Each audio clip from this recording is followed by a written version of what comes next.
जय हिंद दोस्तों, रक्षित करना के चैनल में आपका स्वागत है। दोस्तों कैसे हैं आप? उम्मीद करता हूं कि आप अच्छे होंगे। दोस्तों आज के इस वीडियो में मैं आपको दो महत्वपूर्ण जानकारियां दूंगा। कौन सी दो जानकारियां मैं आपको देने वाला हूं? सबसे पहले मैं आपको इसकी जानकारी दे देता हूं। सबसे पहली जानकारी मैं आपको दूंगा, लोकसभा में कल सरकार ने जवाब दिया ओल्ड पेंशन स्कीम के बारे में। क्या कर्मचारियों को ओल्ड पेंशन स्कीम का फायदा मिलेगा? जी हाँ दोस्तों, कल लोकसभा में सरकार से सवाल पूछे गए ओल्ड पेंशन स्कीम के बारे में। क्या सरकार कर्मचारियों को ओल्ड पेंशन स्कीम का फायदा देगी? क्या सरकार ओल्ड पेंशन स्कीम लागू करेगी? अगर नहीं करती तो फिर एनपीएस के तहत या फिर यूपीएस के तहत किस तरीके से फैमिली पेंशन दी जाती है? किस रूल के तहत? क्या बच्चों को भी फैमिली पेंशन दी जाती है यूनिफाइड पेंशन स्कीम में?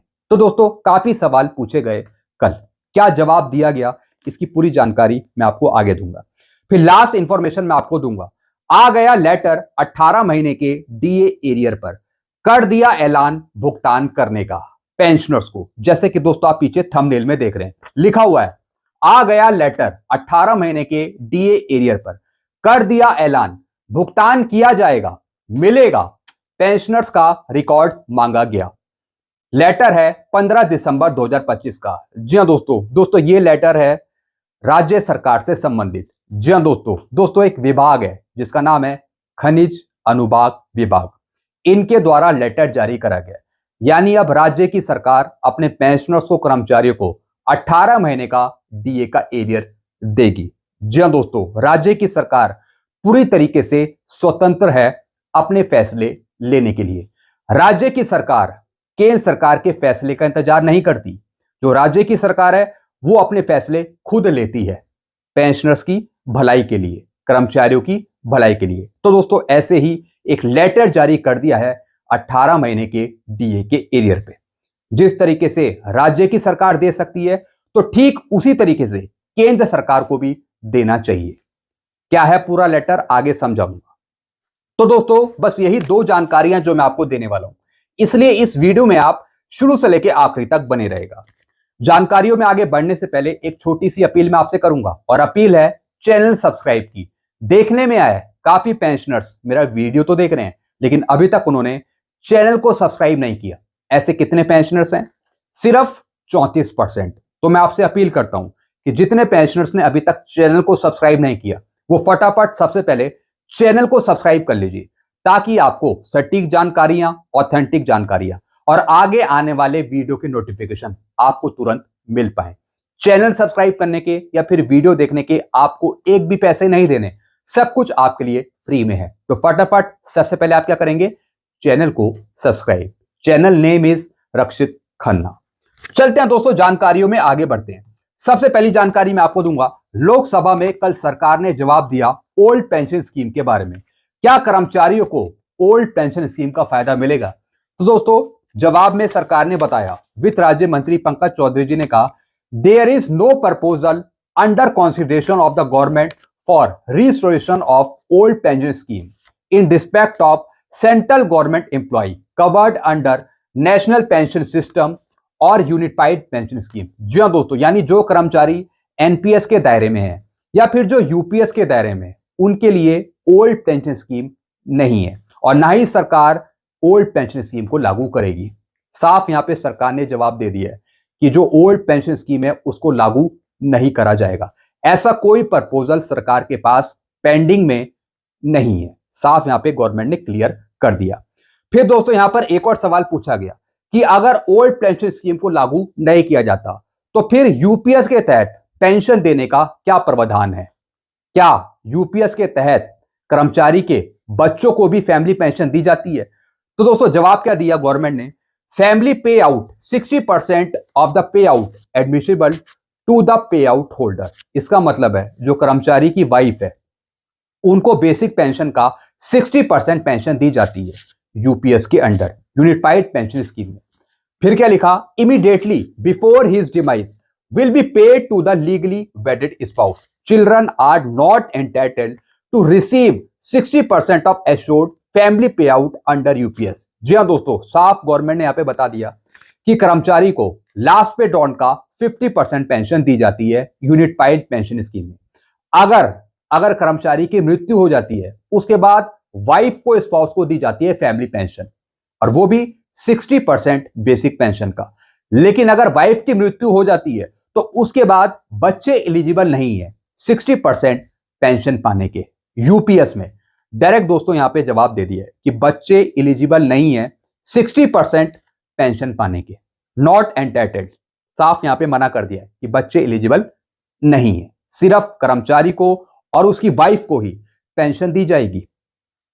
तो दोस्तों यहां पे सवाल जवाब हुए यूपीएस के, एनपीएस के, या फिर दोस्तों ओल्ड पेंशन स्कीम के। चलते हैं दोस्तों अगली जानकारी की तरफ। अगली जानकारी है, आ गया लेटर 18 महीने के डीए एरियर पर, कर दिया ऐलान भुगतान करने का पेंशनर्स को। जी हां दोस्तों, अब दोस्तों एक बेहद महत्वपूर्ण लेटर मैं आपको समझाऊंगा, और ये लेटर है खनिज अनुदेश विभाग का लेटर। जी हां दोस्तों, और दोस्तों लेटर है ये खनिज अनुदेश विभाग का लेटर है, यानी दोस्तों एक राज्य सरकार का लेटर, और ये लिखा गया लेटर 15 दिसंबर 2025 का। जी हां दोस्तों, अभी का ये लेटर है, और ये लेटर भेजा गया है कार्यालय प्रमुख सिरसा। जी हां दोस्तों, कार्यालय प्रमुख को ये लेटर भेजा है। अब इसका सब्जेक्ट है 18 महीने के महंगाई राहत के बकाया राशि के भुगतान के बाबत, यानी 18 महीने का जो एरियर है उसको भुगतान करने के संबंध में ये लेटर लिखा गया है। अब लिखा क्या है, आपके कार्यालय के द्वारा भेजे गए पेंशन भोगियों के संबंधी मामलों की जांच की गई है। जी हां दोस्तों, इससे पहले पेंशन भोगियों को 18 महीने का डीए एरियर देने के लिए कुछ लेटर लिखे गए थे डिपार्टमेंट के द्वारा। तो दोस्तों उसके जवाब में यह लेटर लिखा गया है खनिज अनुदेश विभाग के द्वारा, और वो भी कार्यालय प्रमुख को। फिर क्या लिखा है दोस्तों, और पाया गया है कि निम्नलिखित पेंशन भोगियों की सर्विस बुक में भारत सरकार के आदेश की प्रतिलिपि चस्पा नहीं है। जी हां दोस्तों, यानी दोस्तों जो राज्य की सरकार है उनका कोई आदेश इनकी सर्विस बुक में मेंशन नहीं है, यानी जो नीचे पेंशनर्स के नाम दिए हैं इनकी सर्विस बुक में वो आदेश मेंशन नहीं है। अतः आपसे अनुरोध है कि निम्नलिखित पेंशन भोगियों की सर्विस बुक में भारत सरकार के आदेश की प्रतिलिपि चस्पा कर पुनः संबंधी मामले इस कार्यालय को प्रेषित करें। जी हां दोस्तों, यानी जो रूल्स है, अथॉरिटी है, वो इन पेंशनर्स की सर्विस बुक में मेंशन करके इनकी पूरी सर्विस बुक पूरे रिकॉर्ड के साथ हमें भेजें, तब 18 महीने का डीए का एरियर इन पेंशनर्स को दिया जाएगा। तो दोस्तों ये कुछ पेंशनर्स हैं, इनको मैंने यहां पे हाइड कर रखा है फॉर ए सिक्योरिटी पर्पस, इनके नेम मैंने हाइड कर रखे हैं। तो दोस्तों यहां पे साफ लिख दिया है कि इन पेंशनर के संबंध में इनको 18 महीने का डीए का एरियर देने के लिए कुछ कार्यवाही होगी, जैसे कि इनकी सर्विस बुक मंगाना, फिर दोस्तों राज्य की सरकार का जो आदेश है उसकी कॉपी इनकी सर्विस बुक में अटैच होगी, तब दोस्तों इनको 18 महीने का डीए का एरियर मिलेगा।